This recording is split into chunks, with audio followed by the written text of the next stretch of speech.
父のことが嫌いです。お父さん嫌いなんですね。幼い頃、暴力暴言を吐き、攻撃され、今でも恨んでます。今は母と別居し、養子であった父は実家に帰っています。最近鬱になったと言い、僕ちゃんかわいそうという態度を取ります。そんな父に対して気の毒というよりも、弱ってる父を追い込むチャンスだと思ってます。今度は私が父を責め、できれば自殺に追い込みたいです。ということです。とりあえず次のやつ行きましょう。のろのろさん30代男性、YouTube の限定の方です。先日 NHK スペシャル、彼女は安楽死を選んだを見て衝撃を受けました。不治の難病に侵された女性がスイスで安楽死の処置を受けるドキュメンタリーでした。安楽死肯定派の私としては、なぜ日本では積極的安楽死が認められないのか、憤慨しました。岡田さんは安楽死についてどのようなお考えをお持ちでしょうか。3つ目いきますね。アガペンセブンさん10代男性、YouTube 無料の方です。最近政府が不妊治療に関して保険適用範囲を広げたり、補助金を拡充したりするというニュースがありました。僕はあまり納得できません。不妊治療に多額のお金をつぎ込んだとか、不妊治療でどれだけ苦労したかなどが語られます。でも、なぜ彼らはわざわざ多大な手間と時間とお金をかけてまで、自らの手で子供を作るということにこだわるのでしょうか。養子縁組とか、地域の人の子育てを助けるとか、地域の子供向けの行事を手伝うとか、子供と関われるはずです。まだ成人もしておらず、結婚もしてない僕には何かしら重要な試験が欠けているのかもしれません。岡田さんはどう思われます？この生きる死ぬの問題に関して、あと子供の問題に関してですね、3つ質問いただいたので、パッと連続でサイコパスモードで答えるから、もし傷ついたらごめんなさい。ようこさん、お父さん殺したいという人ですね。復讐したいんだったら復讐しても全然構わないと思いますけども、その場合多分自分が悪役になるというリスクがあるけども、そこだけは押さえておいてください。愛の反対、愛情の反対はね、憎悪ではなくて、無関心なんですよね。だから、愛情がもし誰かに対してゼロだったら、その人のことどうでもよくなるし、存在すら忘れちゃうんですよ。だから、面倒だから距離を置きたくなるのでですね、お父さんをそんなに憎むっていうことは、関わりを持ちたいというですね、理性では説明できない衝動が自分の中にあるから、つまりお父さんを裏愛してるわけですよね。裏愛してるっていうのは変なんですけど、憎んでるってことはそういうことなんです。だから許せないわけですよね。復讐心っていうのはね、なくならないと思います。だから、ただ復讐するとですね、たちの悪いお父さんの遺伝だなと見られることは間違いないですよね。その陽子さんがお父さんのことをいろいろ口で攻撃してお父さんを死に追いやったらですね、別に犯罪にならないかもわかんないんですけども、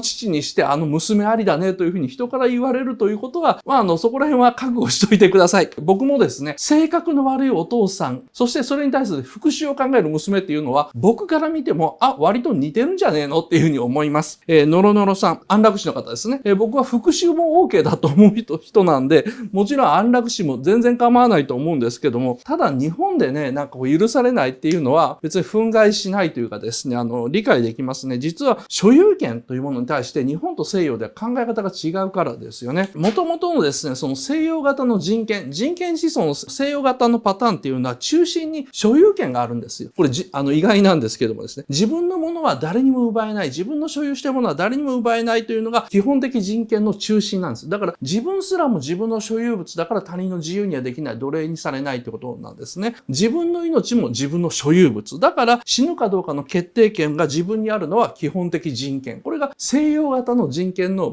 根本思想です。対して日本ではですね、命っていうのは所有権でなくてね、共有財産、共有権みたいに考えられてるんですね。だから極端な話言いますと、家族みんなが私の年金で暮らしてると、私はもうおばあちゃんだけど、私の年金で家族みんなが暮らしてる。だから私が死にたいからといって勝手に死ぬわけにいかない。そんな老人日本にはいくらでもいます。で、これがもう逆転するとどうなるのかっていうと、もう私は生きていけない。幼い子供と一緒に自殺しようというふうに考える。こういうふうに考える親多いですよね。で、子供を連れて無理心中っていうのしょっちゅう報道されるじゃないですか。ところが面白いことに、面白いって言ったらなんなんですけども、海外特に西洋ではですね、子供を連れた無理心中っていうのがほとんどないんですよね。アジア、それも日本でですね、すごく多い。なんでかというと、命っていうのを共有財産と考えてるから。子供の命も自分の命と同じだと考えちゃうんですね。ところが西洋ではですね、基本的人権の命の所有権というのは個人個人に所属するから、子供と一緒に自殺するっていうのが割と発想の外なんですね。無理心中っていうのがですね、命をですね、命というもの自身を奪えない個人の資産と見ると、安楽死というのは自分の命を決めるから、これはもう OK になる。で、それに対して命は全て大事だっていう社会的な共有財産と見ると、安楽死というのはとんでもないわがままになる。これが日本的な考え方ですよね。というふうに僕は考えます。アガペンセブンさんですね、国家が不妊治療に対して出資すべきかどうか、補助すべきかとなんですけども、国側の国民を増やすことに援助するのは OK だと思うんですよ。国民を増やすね。国民がどんどん減っている、人口が減っている時代ですから、何とかして人口を増やそうという活動を援助を国がするのは OK だと思うんですけども、しかしその増やし方自体にですね、口を出すのはですね、僕は割と反対ですね。僕が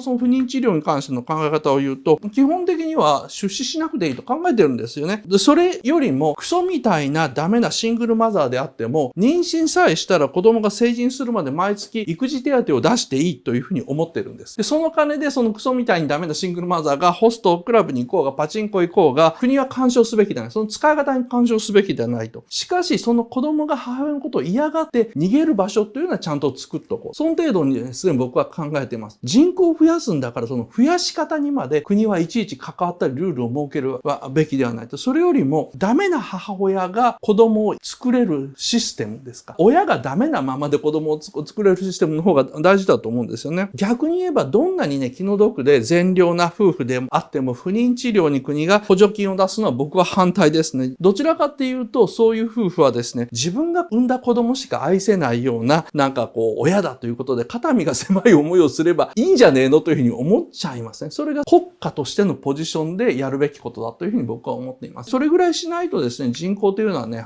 増えないとは思うんですけどね、不完全な親を認めて、不完全な教育を認めて、不完全な家族っていうのを認めるのと同時に、完全な家族だけを作りたいと思っている人たちっていうのを、そうも言ってもとになだめるような仕組みにする方が、僕は近いと思ってるんですけどもね。劣悪なね、育児環境でもですね、バンバン子供が生き抜ける仕組みを作った方がいいとは思っています。多分、望んでいるような回答ではないと思うんですけど、すいません。ありがとうございます。ぜひぜひチャンネル登録よろしくお願いします。ではではよろしく。